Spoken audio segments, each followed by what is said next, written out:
Subscribe कीजिए 10th class गणित channel को और बेल आइकन को दबाइए लेटेस्ट वीडियो देखने के लिए। हेलो फ्रेंड्स, चलिए आज हम शुरू करते हैं प्रश्नावली 3.6 जो कि कक्षा 10 एनसीईआरटी बुक से है। उसका उदाहरण नंबर 17, 18 और 19 तीन उदाहरण को इस वीडियो में हम सरल करेंगे। और चैप्टर नंबर है 3 जिसका नाम है दो चर वाले रैखिक समीकरण युग्म। तो पीछे वाली वीडियो मैंने आपको उदाहरण नंबर 16 तक बता दिए हैं। अगर वीडियो आपको देखनी है तो डिस्क्रिप्शन में और आई बटन पे उसका लिंक आपको मिल जाएगा, वहां से आप देख सकते हैं। तो चलिए हम शुरू करते हैं उदाहरण नंबर 17।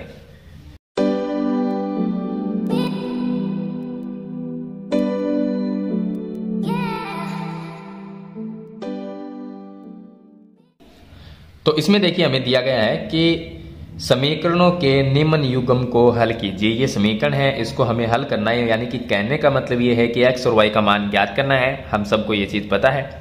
x y का मान हम अपनी मर्जी से कैसे भी अलग अलग तरीकों से ज्ञात कर सकते हैं। तीन विधि मैंने आपको बता चुका हूं, प्रतिस्थापन, विलोपन विधि और वज्र गुणन विधि। तो आप कैसे भी सरल करो, जो इसका आंसर आएगा यानी उत्तर वो सेम ही आएगा, कैसे भी कर सकते हो। तो चलिए हम क्यों ना इसे एक सिंपल सी ट्रिक से सरल करें, यानी कि बहुत ही आसान तरीके से। तो इसमें हम देखिए ये हो गया समीकरण नंबर 1 और ये है समीकरण नंबर 2। समीकरण 1 को पहले सरल कर लेते हैं। अब इसमें हम प्रतिस्थापन विधि लगा सकते हैं, विलोपन विधि भी लगा सकते हैं। तो अब हम क्या करेंगे कि इसको थोड़ा सा सही तरीके से लिखेंगे। 2/x है, इसको मैं ऐसे लिख सकता हूं। 2 को तो मैंने बाहर ले लिया और ब्रैकेट में 2 को मैंने बाहर ले लिया, तो ऊपर रह गया 1 और नीचे रह गया x, यानी 1/x। इस तरह से मैं लिख सकता हूं इसको। अगर मैं 2 को वापस 1 से गुणा करूंगा तो ऊपर 2 आ जाएगा, नीचे x, यही बन जाएगा। यानी कि मैं इसको इस तरह से लिख सकता हूं। चलिए उसके बाद में प्लस 3/y है, तो 3 मैंने बाहर ले लिया और 1/y ब्रैकेट में रख दूंगा। इसको ऐसे लिख सकता हूं। बराबर में क्या है, 13 है। इसको नाम दे दिया मैंने समीकरण नंबर 3। नीचे वाली जो समीकरण है, या आप ऐसा करो, हमने कोई चेंज तो इसमें किया नहीं है, तो इसको समीकरण नंबर 1 ही रख देते हैं वापिस। समीकरण नंबर 1 ही है। चलिए उसके बाद 5/x को भी मैं ऐसे लिख सकता हूं। मैंने 5 को रखा बाहर और ब्रैकेट में रख दिया 1/x, माइनस 4 को रखा मैंने बाहर, ब्रैकेट में रख दिया 1/y, बराबर में -2। ये समीकरण नंबर 2 है। ये 1 और 2 हो गई। हमने इसमें कोई ज़्यादा चेंज नहीं किया है, मैंने सिर्फ 2 को बाहर लिया है और यहाँ पर 5, 3 इसको यानी संख्या को मैंने बाहर लिया है और बाकी को ऐसा कैसा रख दिया, यानी कुछ चेंज इसमें ज़्यादा हमने किया नहीं। अब मैं इसके अंदर 1/x, नीचे भी 1/x है, ये 1/y है, ये 1/y है, यानी मैं 1/x के बराबर a मान लूँ और 1/y के बराबर b मान लूँ। अब आप ये कहेंगे सर हम ऐसे भी तो सरल कर सकते हैं। आगे जाके थोड़ा सा ये क्वेश्चन है वो कठिन हो जाएगा। अगर मैं इसके नीचे 1 लिखता, फिर उसका एलसीएम लेता, सरल करता, थोड़ा सा कठिन हो जाता है ये क्वेश्चन, यानी आपको इसकी जो प्रोसेस है वो लंबी करनी पड़ती। तो मैं आपको ऐसा तरीका बता देता हूं जिससे आप एकदम सिंपल तरीके से कर सकते हैं।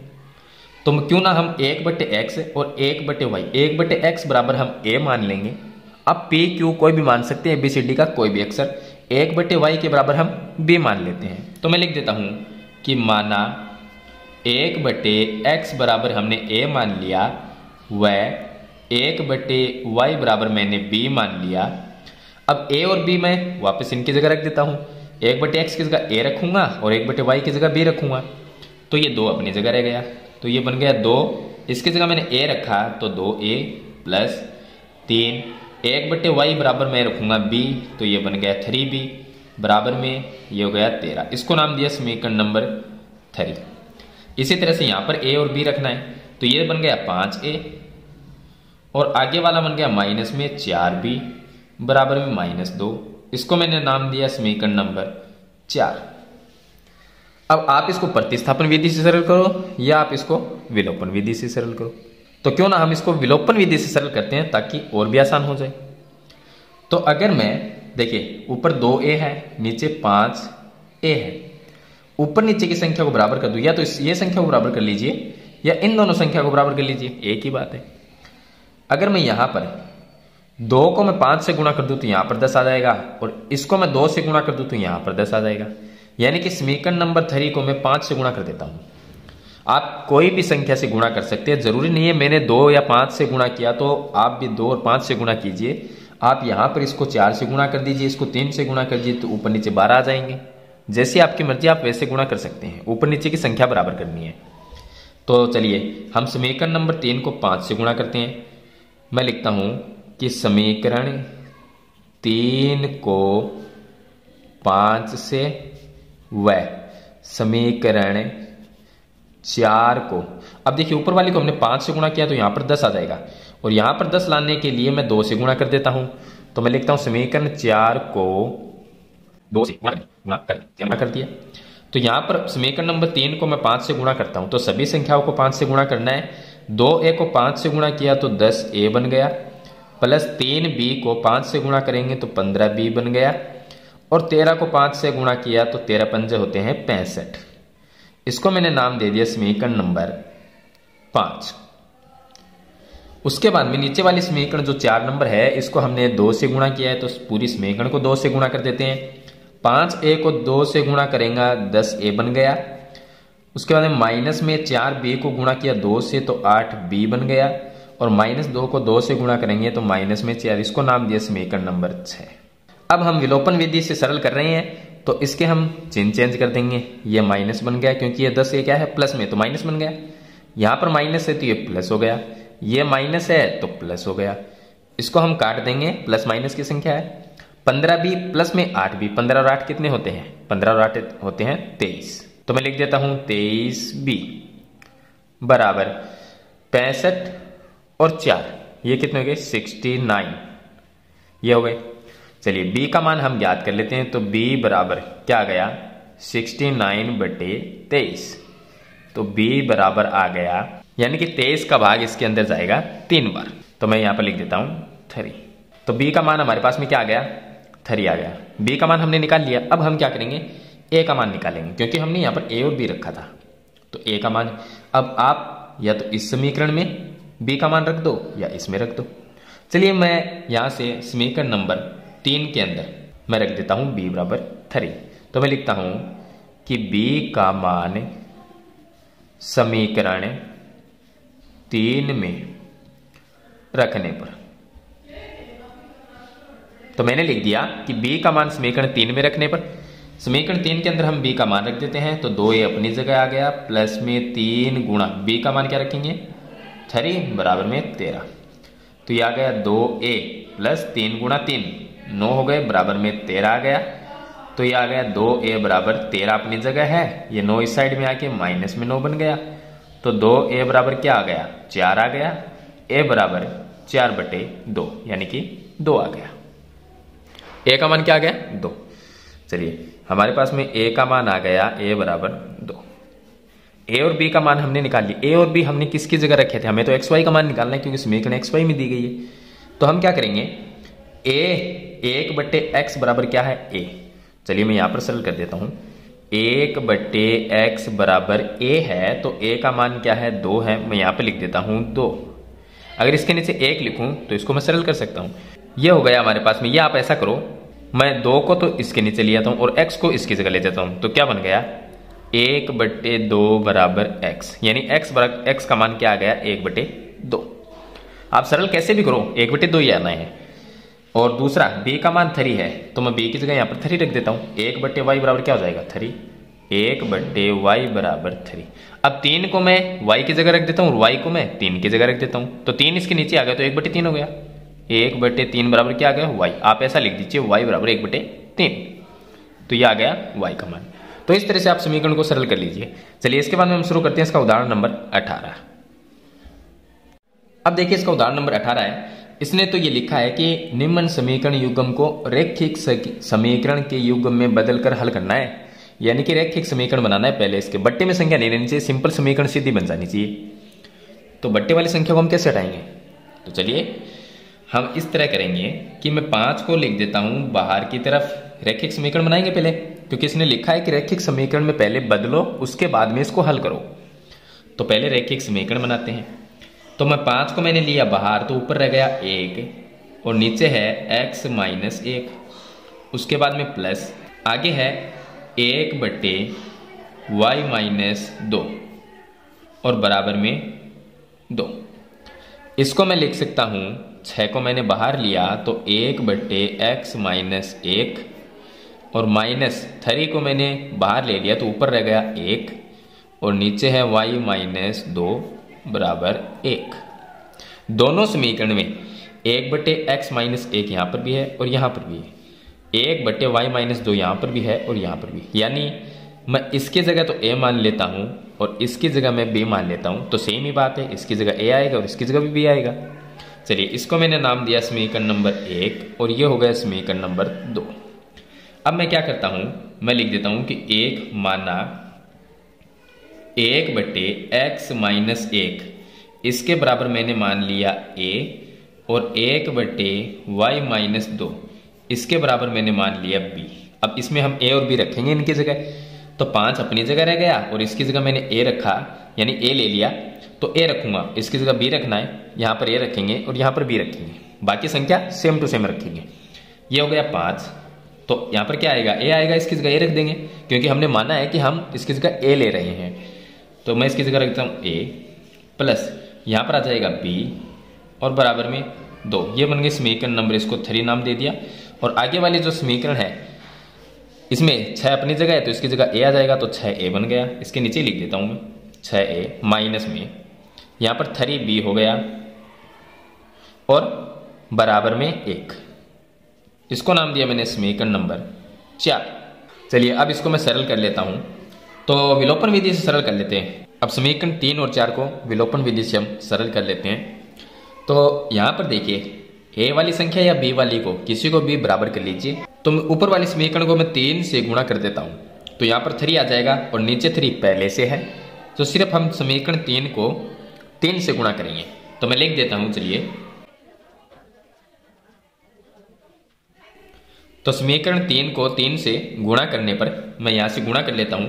5a को 3 से गुणा किया 15a बन गया, प्लस b को 3 से गुणा करेंगे 3b हो जाएगा और 2 को 3 से गुणा किया 6। इसको नाम देता हूं मैं समीकरण नंबर 5। और समीकरण 4 है, इसमें कोई चेंज नहीं करेंगे, तो सीधा सीधा ऐसा ही लिख लेंगे 6a माइनस में 3b बराबर में 1। ये समीकरण नंबर 4 है, तो इसमें कोई चेंज नहीं किया, तो इसको समीकरण 4 ही रखेंगे। अब चलिए विलोपन विधि से हमें सरल करना है, तो इसके चिन्ह हम माइनस के नहीं करेंगे, क्यों, ये ऊपर वाला प्लस है नीचे वाला माइनस है, तो ऐसे ही कट जाएगा। 15a प्लस में 6a दोनों ही प्लस के हैं, तो ये हो गया 21a और बराबर में 6 प्लस 1 कितने हो गए, 7। तो a का मान यहां से हम निकाल लेंगे, a बराबर 7/21, तो कितना आ गया, 7/21 का मतलब 7 एकम 7 और 7 का भाग 21 में जाता है 3 बार, यानी a का मान आ गया 1/3। अब हम b का मान निकाल लेंगे, तो b का कैसे निकालेंगे, b का मान निकालने के लिए हम a का जो मान आया है 1/3 उसको समीकरण नंबर 3 या 4 किसी में भी रख देंगे। मैं समीकरण 3 में रख देता हूं, तो 1/3 है मैं यहां पर लिख देता हूं, तो क्या है समीकरण नंबर 3। मैं लिखता हूं कि a का मान समीकरण 3 में रखने पर, समीकरण 3 हमारी ये है, तो मैं लिखता हूं समीकरण 3 क्या है, 5a प्लस में b बराबर 2। a का मान 1/3 यहाँ पर रखना है, तो मैंने लिखा 5/3 हो जाएगा, ये a की जगह 1/3 रखूंगा, तो प्लस b बराबर 2। ये 5/3 इस साइड में आ गया, तो b बराबर 2 माइनस 5/3। एलसीएम लेके सरल करेंगे ना, तो ये क्या आएगा, b बराबर 3 दूनी 6, 6 माइनस 5/3, तो b का मान क्या आया, 6 माइनस 5 1/3। ये अगर a और b का मान दोनों का सेम है, 1/3 और 1/3। अब हम क्या करेंगे, a और b का जो मान यहाँ पर a की जगह यहाँ पर रखेंगे और b की जगह यहाँ पर, तो 1/x माइनस a, हमें x y का मान निकालना है। चलिए मैं रख देता हूँ 1/x माइनस 1 बराबर, a का मान क्या रखेंगे, 1/3। गुणा कर लेता हूँ, वज्र गुणा, x माइनस 1 को 1 से गुणा किया तो x माइनस 1 आया, और 3 को 1 से गुणा किया तो 3, वज्र गुणा कर रहे हैं हम इस तरह से, तो ये क्या आ गया, x बराबर, ये 1 माइनस में इस साइड में आके प्लस में हो गया, तो 3 + 1 कितने हो गए, 4। x का मान आ गया 4। अब हम इसी तरह से y का मान ज्ञात कर लेंगे, 1/y माइनस 2, 1/y माइनस 2 बराबर b है, और b का मान क्या आया, 1/3। चलिए वज्र गुणा कर लेते हैं, इसको इससे गुणा करेंगे तो y माइनस 2 आएगा, 3 को 1 से गुणा करेंगे 3, ये 2 इस साइड में आ गया, तो y बराबर 3 + 2 हो जाएगा, तो कितने आ गए, 5। ये आ गया y का मान। तो इस तरह से x और y का मान हम ज्ञात कर लेंगे। तो यह था इसका उदाहरण नंबर 18। चलिए इसके बाद में हम सरल करते हैं उदाहरण नंबर 19।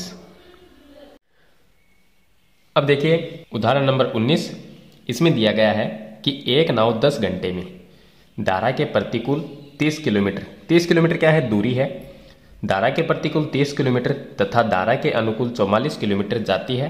13 घंटे में वह 40 किलोमीटर धारा के प्रतिकूल और 55 किलोमीटर धारा के अनुकूल जाती है।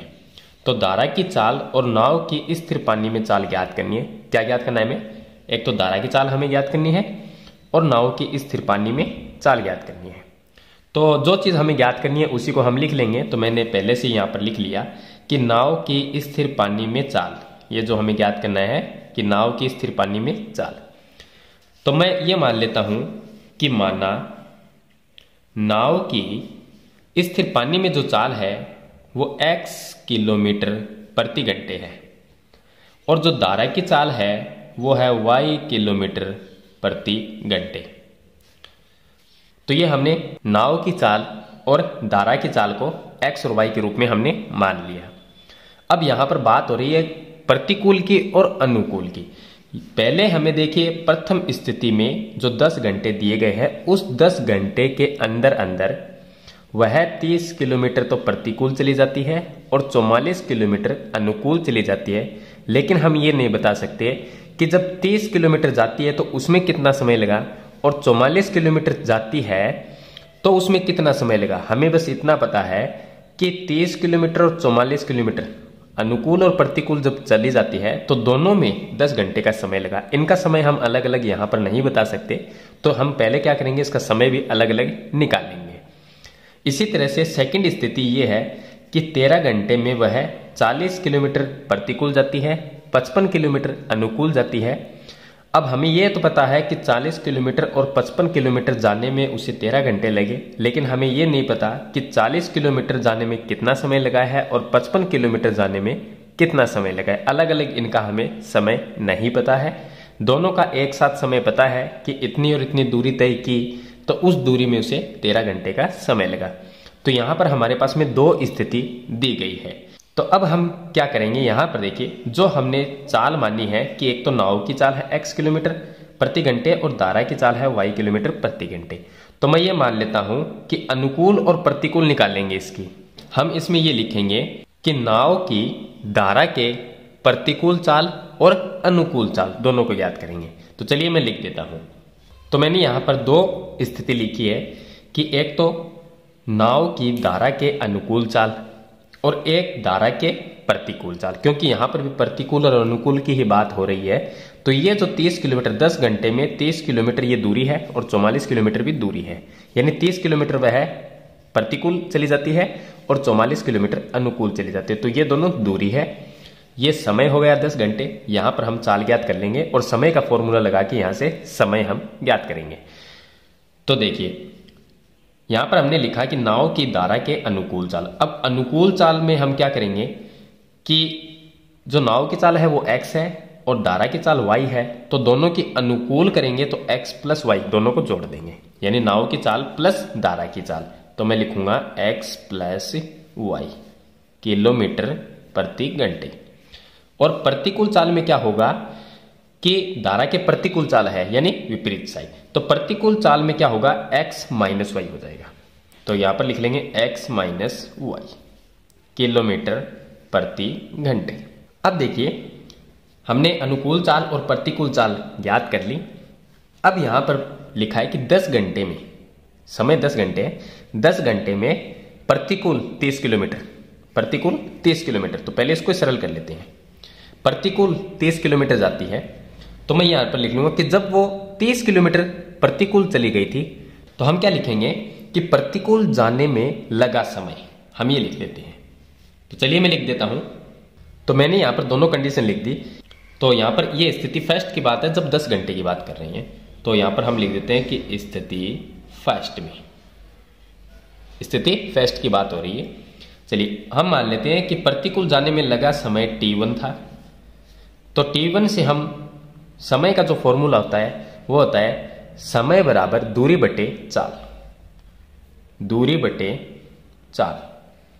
और अनुकूल जाने में लगा समय इसको हम t2 मान लेते हैं।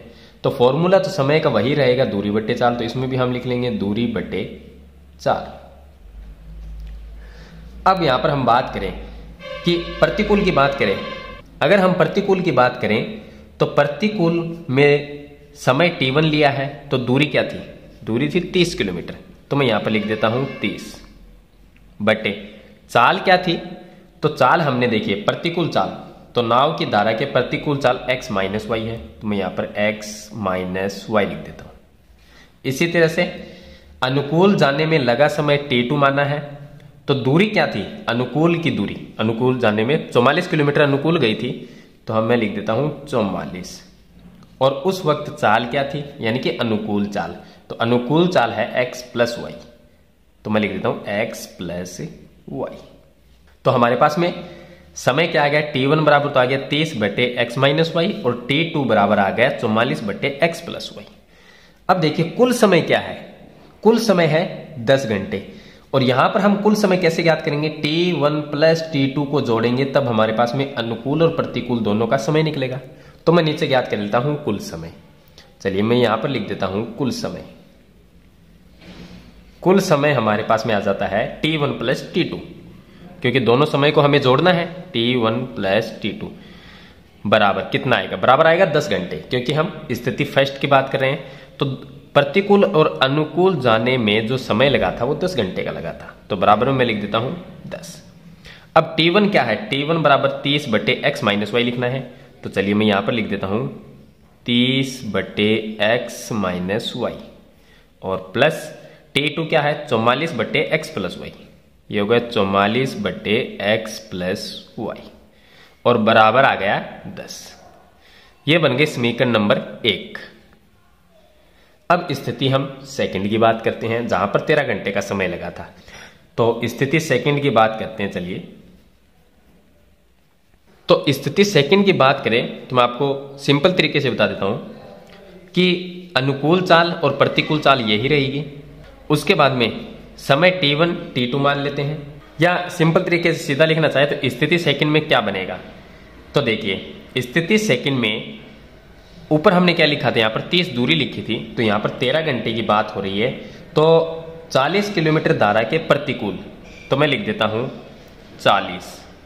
ये प्रतिकूल दूरी है, तो इसके नीचे क्या लिखेंगे? प्रतिकूल चाल ही लिखेंगे। प्रतिकूल चाल क्या है? x माइनस वाई, वो लिख देते हैं x माइनस वाई, और यहां पर कर देते हैं प्लस, क्योंकि दोनों का समय ही आ रहा है। जैसे हमने t1 प्लस t2 किया था, तो इसमें ज्यादा करने की जरूरत नहीं, स्थिति सेकंड में हम सीधा लिख देंगे। उसके बाद में 55 किलोमीटर अनुकूल जाती है, तो ये दूरी होगी बटे चाल, अनुकूल चाल क्या है? x प्लस वाई, ये हो गया x प्लस वाई। बराबर में मैं लिख देता हूं कुल समय 13 घंटे का लगा था, जैसे हमने 10 लिखा था उसी तरह से 13। ये हो गया समीकरण नंबर 2। हमारे पास में समीकरण 1 और 2 समीकरण आ गई हैं। अब दोनों समीकरण से हमें निकालना है x और y का मान। x और y का मान जैसे ही आ जाएगा तो नाव की चाल और धारा की चाल अपने आप ही आ जाएगी। तो अब देखिए 2 समीकरण हैं, आप विलोपन विधि, प्रतिस्थापन विधि, वज्र गुणन विधि, इनसे भी सरल कर सकते हैं। जैसा आपको अच्छा लगे वैसा आप दोनों समीकरणों को सरल कर। तो मैं क्या करता हूं, यहां पर देखिए इसको थोड़ा सा इजी बना लेते हैं। इजी कैसे बनाएंगे? समीकरण जो 1 है ये 30 में बाहर लिख लेता हूं।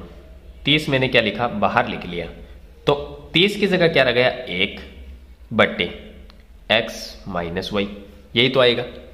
उसके बाद में प्लस 44 को मैं बाहर लिख लेता हूं, तो क्या आएगा? 1 बटे x प्लस वाई, और बराबर में क्या है? 10। समीकरण 1 ही लिखेंगे इसको, क्योंकि इसमें कोई चेंज नहीं किया है हमने, सिर्फ इनको बाहर लिखा है। और समीकरण 2 को भी ऐसे ही कर लेते हैं। ये है 40, तो ऊपर क्या आ गया? 1 बटे x माइनस वाई, यह आएगा। प्लस 55 को मैंने बाहर लिखा, तो ब्रैकेट में मैं लिख सकता हूं 1 बटे x प्लस वाई, बराबर में लिख देता हूं 13, और ये हो गई समीकरण नंबर 2। आप एक चीज देखिए इसमें कि ऊपर वाली समीकरण 1 में भी 1 बटे x माइनस वाई है, और नीचे वाली में भी 1 बटे x माइनस वाई है। यहां पर भी दोनों सेम है, ब्रैकेट वाली संख्या। तो मैं लिख सकता हूं कि इसकी जगह तो मैं a मान लेता हूं, और इसकी जगह मैं बी मान लेता हूं। आप कोई भी अक्षर मान लीजिए, जरूर नहीं है ए और बी मानना, आपकी जो इच्छा हो उसी तरह से आप कोई भी अक्षर मान सकते हैं। और एक्स वाई तो मान नहीं सकते क्योंकि एक्स वाई तो उसमें पहले से लिखा है, तो इसलिए हम एक्स वाई को नहीं मानेंगे, तो मैं ए और बी मान लेता हूं। ठीक है, तो चलिए आगे सरल करते हैं। चलिए मैं लिख लेता हूं यहां पर कि माना 1/x माइनस वाई, इसके बराबर तो मैं लिख देता हूं a, और 1/x प्लस वाई इसके बराबर मैं लिख लेता हूं b, यानी कि इन दोनों की जगह a और b लिख देते हैं। तो हमारी समीकरण क्या बन जाएगी, देखिए आप एक बार। ये पहली समीकरण है, इस पूरे की जगह मैं a लिखूंगा तो 30a, यहां पर b लिखेंगे तो 44b बराबर 10 आएगा। ये समीकरण नंबर 1 हो गई। चलिए मैं लिख देता हूं यहां पर 30a प्लस 44b बराबर 10। इसमें हमने चेंज कर दिया, तो इसको नाम दे देते हैं हम समीकरण नंबर 3, नाम लिख दिया। चलिए उसके बाद में दूसरी समीकरण जो थी, इसकी जगह भी a लिखना है और इसकी जगह b लिखना है, तो 40a प्लस 55b बराबर 13 हो जाएगा। मैं लिख देता हूं 40a प्लस 55b बराबर, यहां पर हमें दिया गया है 13 है, तो मैं लिख देता हूं 13। ये हो गई समीकरण नंबर 4। तो ये समीकरण 3 और 4 है, वो एक सिंपल समीकरण बन गई है। इसको हम विलोपन विधि से सरल कर लेते हैं, क्योंकि प्रतिस्थापन से करेंगे थोड़ा सा मुश्किल हो जाएगी, यानी प्रोसेस ज्यादा करनी पड़ेगी, तो इसको विलोपन विधि से सरल कर लेते हैं। अब विलोपन विधि के लिए हम क्या करेंगे कि यहां पर 30 है और ये नीचे वाला 40 है, तो क्यों ना हम 30 और 40 को बराबर कर सकते हैं। कैसे कर सकते हैं, अगर मैं यहां पर 4 से गुणा 30 को 4 से गुणा करूं तो 120 होगा, और यहां पर 40 को अगर मैं 3 से गुणा करूं तो 120 होगा, तो ऊपर नीचे का बराबर आ सकता है। यानी कि समीकरण नंबर 3 को हम गुणा कितने से कर रहे हैं, चलिए मैं शॉर्ट में लिख देता हूं, आपको तो पूरा लिखना है। समीकरण 3 को यहां पर 4 से गुणा करने पर और समीकरण 4 को 3 से गुणा करने, तो मैंने यहां पर शॉर्ट में लिख दिया। इसको हम 4 से गुणा करेंगे तो 30 को 4 से गुणा करेंगे 120a, यह आ जाएगा। उसके बाद में प्लस 44 को हम 4 से गुणा कर देते हैं, तो ये आएगा 4 चौक 16 और ये आ गया 17, 176b बराबर 10 को 4 से गुणा किया 40। इसको नाम दे देते हैं समीकरण नंबर हम 5। उसके बाद में नीचे वाली को 3 से गुणा करेंगे तो ये 120a आ गया, प्लस 55 को हम 3 से गुणा कर लेते हैं तो ये आ गया 165b, और बराबर में 13 को 3 से गुणा कर लेते हैं तो ये आ गया 39। इसको नाम दे देते हैं समीकरण नंबर 6। अब इनको हम विलोपन विधि से हम सरल कर रहे हैं, तो नीचे वाली जो समीकरण है उसके चिन्ह चेंज करेंगे। ये प्लस में है तो ये माइनस हो गया, ये भी माइनस हो गया और ये भी माइनस, तो ये तो कट गया 176b और ये है 165b। ये माइनस में है, ऊपर वाला प्लस में है, तो हम क्या करते हैं माइनस कर देते हैं नीचे वाली संख्या को। तो कितना आ गया 11b प्लस में, और बराबर में क्या आ गया 40 माइनस 39 करेंगे तो 1 आ गया। चलिए b का मान यहां से निकाल लेते हैं, b बराबर 1/11 आएगा, ये आ गया b का मान। अब हमें तो x y का मान निकालना है, तो वो बाद में निकालेंगे। b का मान आ गया, तो b का मान हम क्या करते हैं समीकरण नंबर 3 और 4 इनमें से एक में रखेंगे। अगर 5 और 6 में रखेंगे तो इसकी संख्या बड़ी बड़ी है, इसलिए हमें सरल करेंगे तो थोड़ा वक्त लगेगा। हम क्या करते हैं 3 और 4 दोनों में से किसी एक समीकरण में 1/11 को रख देते हैं। तो मैं क्या करता हूं समीकरण नंबर 3 में b का मान रख देते हैं। b का मान हम समीकरण नंबर 3 में रखेंगे। समीकरण नंबर 3 हमारी 30a प्लस 44b, b की जगह रखना है 1/11 और बराबर में 10। इसका हम भाग देंगे, 4 बार चला गया, तो ये आ गया 30a बराबर, ये 4 इस साइड में आएगा तो 10 - 4 बनेगा। अब जो 10 - 4 है उसको मैं लिख सकता हूं 30a बराबर 10 - 4, ये आ गया 6। तो a का मान क्या आया 6/30। 6/30 का मतलब क्या होता है 1/5। a का मान आ गया। a और b का मान तो हमने ज्ञात कर लिया, लेकिन हमें क्या ज्ञात करना है, हमें ज्ञात करना है नाव की स्थिर पानी में चाल और धारा की चाल, ये चीज ज्ञात करनी है, तो यानी कि x और y का। अब हमने यहां पर देखिए हमने ये माना था 1/x - y बराबर a, तो a का मान तो a की जगह रख देते हैं और b का मान b की जगह रख देते हैं, बाकी को सेम रहने देते हैं। तो 1/x - y, चलिए मैं क्या लिखूंगा 1/x - y बराबर हमने a माना था, तो a का जो मान आया है कितना आया 1/5। मैं आपको दिखा देता हूं 1/5। ये हम क्या करेंगे, इसके बराबर में लिख देंगे 1/5। और b का जो मान आया था 1/11 यही आया था। तो मैं इसको लिख देता हूं 1/x। चलिए यहां पर सरल करते हैं, x + y बराबर b का मान, b बराबर क्या लिखेंगे 1/11। दोनों को सरल कर लेते हैं। इसको सरल करेंगे तो क्या बन जाएगा, देखिए x - y को 1 से गुणा किया तो x - y बराबर 5 को 1 से गुणा किया 5, ये बन गया। और यहां पर हम x + y को 1 से गुणा कर लेते हैं तो ये बन गया x + y बराबर 11 को 1 से गुणा किया 11।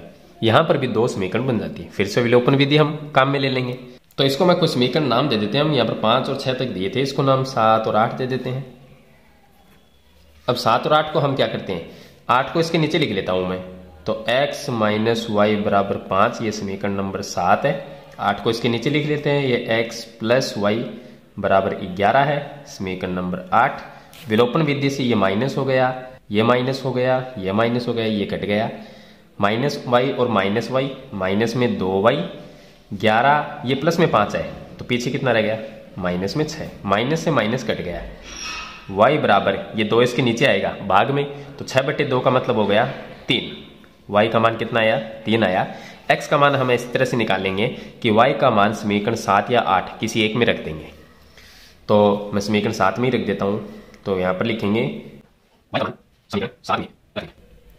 समीकरण 7 में रखेंगे। समीकरण 7 क्या है, x - y का मान कितना है 3 बराबर 5। तो ये 3 इस साइड में आ जाएगा, तो x बराबर 5 + 3, x का मान क्या आ गया 8। अब आप देखिए y का मान 3 है, x का मान 8 है। तो मैं लिख देता हूं y का मान तो 3 है और x का मान 8 है। किलोमीटर प्रति घंटे आपको लगाना है क्योंकि यहां पर भी लगा हुआ है। अब नाव की स्थिर जल में चाल तो थी 8 किलोमीटर प्रति घंटे और धारा की जो चाल है वो थी 3 किलोमीटर प्रति घंटे। तो इस तरह से हमें ये क्वेश्चन को सरल करना है। तो ये था इसका उदाहरण नंबर 19। इसका प्रोसेस थोड़ा सा बड़ा है, ध्यान से समझिए, आपको समझ में जरूर आ जाएगा। फिर भी कोई प्रॉब्लम हो तो मुझे कमेंट में जरूर बताएं। तो आज की वीडियो में बस इतना ही। मिलते हैं एक नई वीडियो नए टॉपिक के साथ, तब तक के लिए थैंक यू।